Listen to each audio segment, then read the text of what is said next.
Hey guys, welcome back to my another new blog. তো তোমরা দেখতেই পাচ্ছ এই দুটো লোক বাঁশ বার করছে, জানি না কাকে বাঁশ দেবে। তো guys, আমরা চলে এলাম সকাল সকাল বাঁশের দোকানে। আর বাঁশের দোকানে আসার কারণ হচ্ছে আজকে আমাদের পুকুরে পাইলিং করা হবে। তো তাই চলে এলাম বাঁশের দোকানে। আর এখানে দেখতে পাচ্ছ বাঁশগুলো নিচে নামানো হচ্ছে ভ্যান থেকে।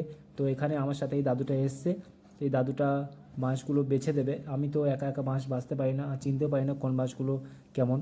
তো ওই দাদুটাকে সঙ্গে করে নিয়ে আসা। আর আমি আর এই ভ্যানালা দেখতে পাচ্ছ, এটা হচ্ছে ভ্যানালা, এর ভ্যানে করেই আমাদের বাঁশগুলো নিয়ে যাওয়া হবে। তাই ভাবলাম আমি একটু হেল্প করে দিই। তো বাঁশগুলো দেখো বয়ে নিয়ে গিয়ে ভ্যানের উপরে রাখছি। আর গাড়িটা রাস্তার ওই পারে রাখা আছে, আর এটা হচ্ছে আমাদের মেন রোড। তো মেন রোডে যেহেতু গাড়ি চলছিল খুব, তাই আমাদেরকে একটু দেখে শুনে পার হতে হচ্ছিলো। আর আমাকে ক্যামেরাটা করে দিচ্ছিলো আমার ভাই। তো ভাই বলছিল পাশ থেকে যে একটু দেখে সাবধানে পার হতে।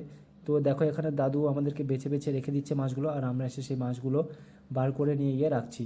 তো গাইজ, অনেক দিন থেকে ইচ্ছে ছিল আমাদের পুকুরে পাইলিং করার। তো আজ সেই ইচ্ছেটা পূরণ হবে, কারণ আমাদের জায়গা বাড়াতে হবে একটুখানি। তো ওখানে আমাদের কল বাথরুম হবে তার জন্য।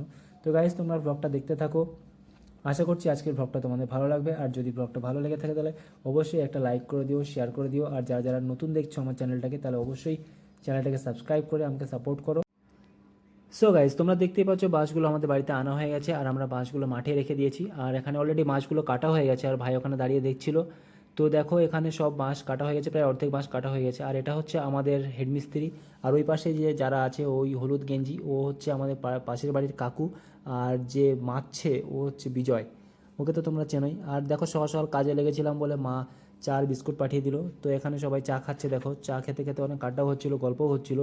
আর বিজয়কে চা দিইনি, মিস্ত্রি বলছে বাড়ির জামাই বলে তাড়াতাড়ি চা খেতে পারবে না। ও মিস্ত্রি যখন চা খেতে বলবে তখনই খাবে। তো এখানে দেখো সবাই চা খাচ্ছিল, আর ভাই হাত ধুচ্ছিল। ও আমিও দেখছিলাম দাঁড়িয়ে দাঁড়িয়ে কখন আমি চাটা খাবো। তো সবাই না খেলে আমিও খেতে পারছিলাম না।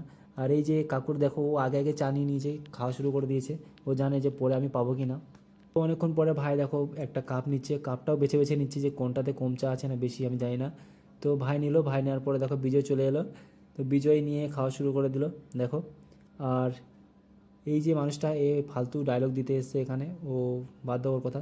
তো আমিও এক কাপ নিলাম, সবাই খাচ্ছে দেখে আমার একটু খাওয়ার ইচ্ছে হলো, লোভ লাগলো।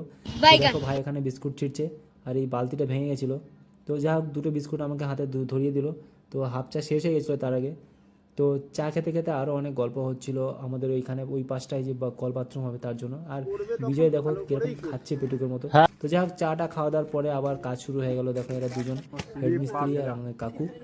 আর বাবা এখানে দেখছে কাজটা কেমন কি হচ্ছে না হচ্ছে, গামছা গুছে। তো চলো গাইস, ব্লগটা দেখতে থাকো, আশা করছি ভালো লাগবে।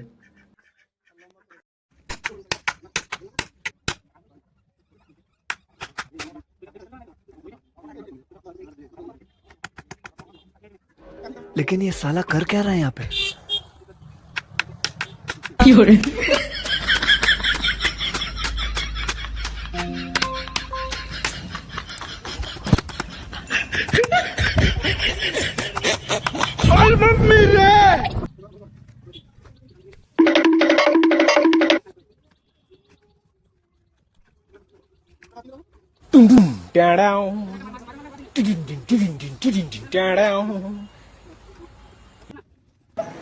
मैं तारी को भाई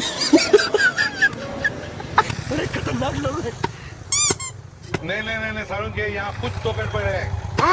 भाई यहाँ पे क्या हो रहा है? भाई यहाँ पे क्या हो रहा भाई? ये कहाँ फंस गया भाई मैं?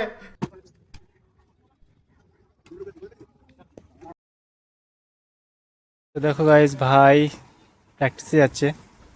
ওদের সপ্তাহে 3 দিন করে প্র্যাকটিস থাকে, ফুটবল প্র্যাকটিস। তো দেখো ফাইনালি গাইজ আমাদের পাইলিং দেওয়া কমপ্লিট হয়ে গেল। তো পাইলিং দেওয়া কমপ্লিট হয়েছে প্রায় 12টা 20 বাজে তখন। তো পাইলিং দিয়ে সবাই যে যার মতো চলে গেছে, আমরাও চান টান করে ফ্রেশ হয়ে নিলাম। আর এখান থেকে দেখো কেমন লাগছে ভিউটা। তো মা বলছিল যে এত দূর বাড়িয়েছিস, পুকুরটা ছোট হয়ে গেল। তো দেখো মনে হচ্ছে হ্যাঁ সত্যি ছোট হয়ে গেল। তো চলো সামনের থেকে তোমাদেরকে দেখাই। আর এদেরকে এখানে ঘেরা দিয়ে রাখা হয়েছে এর মধ্যে ঢুকিয়ে, কারণটা হচ্ছে যে এই যে ধান ক্ষেতগুলো আছে না, তোমাদের দেখাচ্ছি চলো। আর এ দেখো একা ঘুরে বেড়াচ্ছে এখন, এর ইচ্ছে মতো, এ একা, এর সঙ্গে নেই। তো এটা হচ্ছে চিনি হাঁস। তো এই যে ধান ক্ষেতগুলো আছে, ওই ওই যে জঙ্গল মতো আছে ওদিকে। তো ওদিকে শেয়ালের বাসা, মানে এক পাল শেয়াল বাস করে। তো ওরা ঘোরাঘুরি করতে থাকে। তো এরা যেহেতু খোলামেলা থাকলে এদেরকে ছেড়ে রাখলে কখন এসে ধরে নিয়ে চলে যাবে কেউ পাত্তা পাবে না। আর সবসময় তো এদেরকে খেয়াল রাখার মতো সময় নেই। কাজ টাজ করে একটু দুপুরবেলা মা ঘুমায়, আমরাও রেস্ট করি। তো দেখো এই যে পাইলন কমপ্লিট হয়ে গেছে। তো আর কিছুদিন পরে এইখান থেকে সব মাটি ভরাট করবে। মাটি ভরাট করলে ওই যে আম গাছ আছে, আম গাছ এই লেভেল হয়ে যাবে, মাটিটা অনেকটা জায়গা বেরোবে। তো এখানে আমাদের কল বাথরুম করা হবে। মা বলছিল যে পুকুরটা ছোট হয়ে গেছে, এত দূর কেন করলি? মা বলছিল কেন করলি এত দূর, পুকুরটা ছোট হয়ে গেছে। আমি বললাম ওই সামনে মাথার দিকে বাড়িয়ে নিলে হয়ে যাবে। মা একটু রাগারাগি করছিল, রাগারাগি না, বাবাও বলছিল যে এক হাতে একটু পিছিয়ে নিতে। তো ভাই বলল যে ভবিষ্যতের জন্য ভালো হবে, অনেকটা জায়গা বেরোবে, তো তার জন্য এটা করা।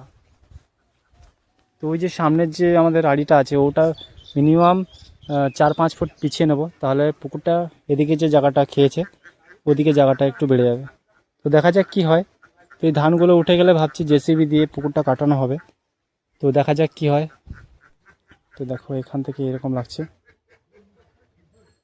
ওই যে বালতিটা রাখা আছে, বালতির সোজাসুজি লেভেল হবে জায়গাটা, মাটিটা ফেলা হবে। তো বাই গাইজ, আজকে ভিডিওটা এইটুকুই। যদি এই ছোট্ট ব্লগটা ভালো লাগে তাহলে অবশ্যই একটা লাইক করে দিও, শেয়ার করে দিও, আর সাবস্ক্রাইব করে আমার পাশে থেকো, আমার চ্যানেলটাকে সাপোর্ট করো। বাই।